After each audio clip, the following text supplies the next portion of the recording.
Brian Claypool is a criminal defense attorney, civil rights expert, and what I like about him is he speaks English, so even I can understand it. But, Brian, you more or less are supporting what Elon Musk is trying to do. He's the boss. If he wants to clean house or get to the bottom of things, that's his call. Do I have the gist of that right? Yeah, Neil, it's always great to be back with you. Thank you for that compliment. Same here. Look, people across the country are just tired of people who are in a position of trust using politics as a playground to protect those they want to protect, like President Biden here. People want transparency. People want the facts, Neil. I mean, this story broke in 2020, a few weeks before the election, and it was suppressed. And people didn't have the information about Burisma. I mean, it's pretty staggering, Neil. I mean, if you look at the computer, you look at the email, for example, President Biden said, look, I don't know anything about what my son Hunter's doing with Burisma, right? Well, that's not true. The email from the third person in rank at Burisma to Hunter says, hey, it was great meeting you and your dad.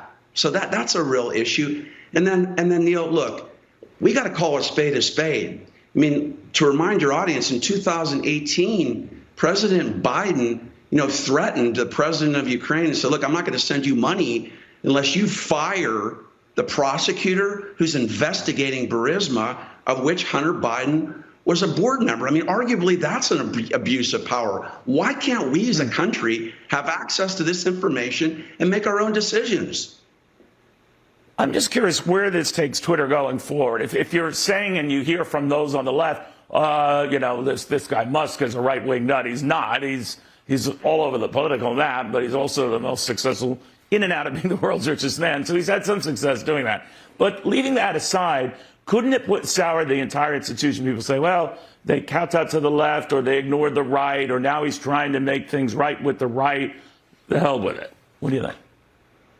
Right, that's a good point. I think the proof's going to be in the pudding down the road, right? I think Musk is doing the right thing here because remember, Neil, James Baker said the reason why we're not releasing this information is because of a hacking activity, right? That's the only exemption, by the way, in which you can suppress information going out on Twitter. And there's no evidence of hacking here. So Musk can pound his chest now and say, okay, great, we want transparency, all for it. We got rid of Baker. Look at the facts. But guess what? In 6 months from now, a year from now, if there is a Republican candidate who's facing a potential hurricane or facts that are adverse to he or she, then Musk is going to have to step up and do the same there and promote transparency. So the time will tell, but he can't use this as a political ploy just to support Republicans. It has to float both ways. And I really would like to believe that's what he's trying to do.